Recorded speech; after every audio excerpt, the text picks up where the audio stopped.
이어서 목포에서 전해드리겠습니다. 목포시는 다음 달 4일부터 나흘 동안 새벽 3시부터 6시 사이에 바닷물의 수위가 상승할 것으로 예상돼 피해 예방을 위한 철저한 대비를 당부했습니다. 특히 5일에는 바닷물 수위가 최고 5m 11cm까지 상승할 것으로 예상돼 문화예술회관과 해안로 수협 주변 그리고 북항 노을공원 주변 도로 지역은 차량의 주정차를 금지해야 합니다. 목포시는 비상근무반을 편성하고 조위 상승에 따른 침수 예방을 위해서 배수펌프장과 배수문 등에 대해 사전 점검을 실시할 방침입니다. 전남 지역 양식장의 여름철 고수온 피해를 예방하기 위해서 30분 간격으로 바닷물의 수온을 잴 수 있는 연속 수온 측정기가 대폭 확충됩니다. 해양수산부 국립수산과학원은 여름철 고수온 피해가 우려되고 있는 신안과 여수 등의 양식장 33군데에 연속 수온 측정기를 추가로 설치하기로 했다고 밝혔습니다. 수산과학원은 연속 수온 측정기의 설치로 바닷물의 온도 변화를 정밀하게 파악해서 고수온 현상에 대응할 수 있으며 수온 예보에 필요한 빅데이터도 확보할 수 있다고 설명했습니다. 해남군이 전국 최초로 도입한 농민수당 지급을 시작했습니다. 농민들은 환영하는 분위기지만 지속 가능성에 대한 의문은 여전히 남아 있습니다. 손준수 기자의 보도입니다. 해남에서 농사를 짓는 김병환 씨. 들녘을 일궈온 지 30년 만에 처음으로 30만 원의 농민수당을 지급받았습니다. 작은 금액이지만은 농민들의 자긍심도 이렇게 생긴 것 같고 농민들의 농가에 도움이 크게 될 것 같습니다. 해남군이 전국에서 처음으로 농민에게 지급하기로 한 수당은 연간 60만 원입니다. 상하반기로 나눠 1년에 2차례. 수당 전액을 지역 상품권으로 지급합니다. 실제 경작 여부 등을 살펴 모두 12,400여 명을 지급 대상자로 선정했습니다. 문제는 지속 가능성입니다. 한 해 90여억 원의 예산이 필요한데 안정적인 재원 확보 방안이 마련되지 않으면 수당 규모가 줄어들거나 반짝 지원에 그칠 수 있기 때문입니다. 1,000제곱미터 이상 농지를 보유한 농가로 지급 대상을 제한해 실질적인 지원이 필요한 소농이 제외됐다는 지적도 나옵니다. 정부 차원에서 농민수당 제도가 된다면은 그 제도와에 또 편성을 해서 지속하게 꾸준히 진행을 할 계획입니다. 기대와 우려 속에 도입된 농민수당. 농업의 공익적 가치를 지키고 농민 생활 안정을 위해 도입된 목적을 잘 이어나갈 수 있을지가 주목됩니다.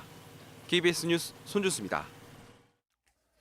2047년 전남의 중위 연령은 63.1세인 것으로 전망되었습니다. 통계청이 발표한 장래 인구 특별 추계 자료를 보면 전남의 중위 연령은 2017년 46.6세에서 2047년에는 63.1세로 전국에서 가장 높고 전국 평균보다도 20세가 더 높은 것으로 나타났습니다. 또 2047년 15세에서 64세까지의 생산 연령 인구는 7만 3천 명으로 2017년에 비해서 38%가 줄고 65세 이상의 고령 인구의 비율도 2017년 21.5%에서 46.8%까지 배 이상 증가하는 것으로 조사됐습니다. 롯데쇼퍼가 전남산 양파 판매 촉진 행사에 나섭니다. 롯데쇼퍼는 전남산 양파 300톤을 일괄 구매해서 다음 달 3일부터 5일까지 전국 450여 매장에서 양파 판촉 행사를 실시한다고 밝혔습니다. 올해 과잉 생산된 양파는 도매시장 가격 1kg당 399원으로 지난해보다 40%, 평년보다 50%가 하락했습니다.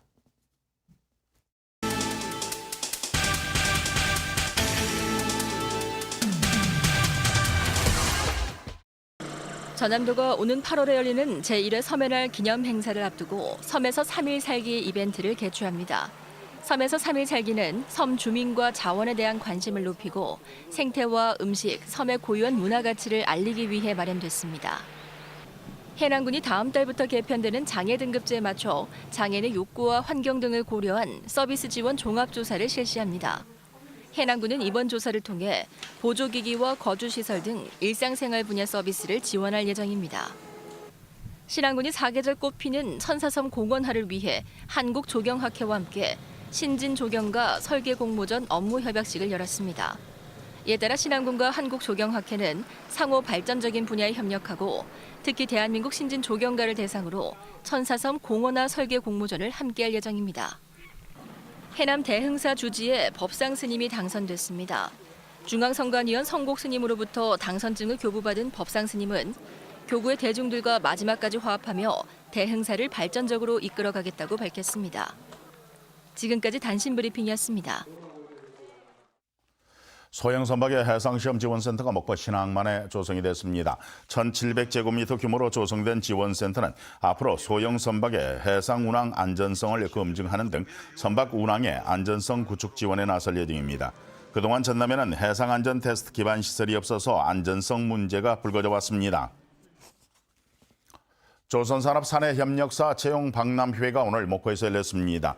이번 채용박람회는 조선업 불황과 구조조정으로 직장을 잃거나 퇴직한 노동자에게 양질의 일자리를 제공해 지역경제를 활성화하고 조선업 회복세에 따른 협력업체 구인난 해소를 위해서 마련됐습니다.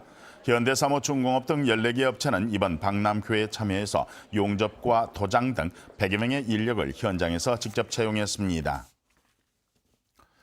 전남 지역 어촌으로 귀화하는 도시민이 전국에서 가장 많은 것으로 나타났습니다.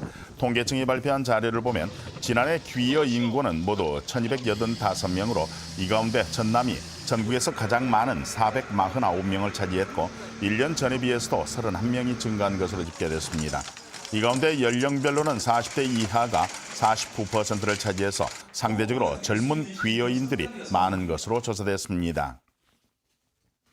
전남 지역 차량의 15%는 대기 환경오염을 유발하는 배출가스 5등급 차량이지만 대부분의 차량이 저공해 장치를 하지 않은 것으로 나타났습니다. 지금까지 목포였습니다.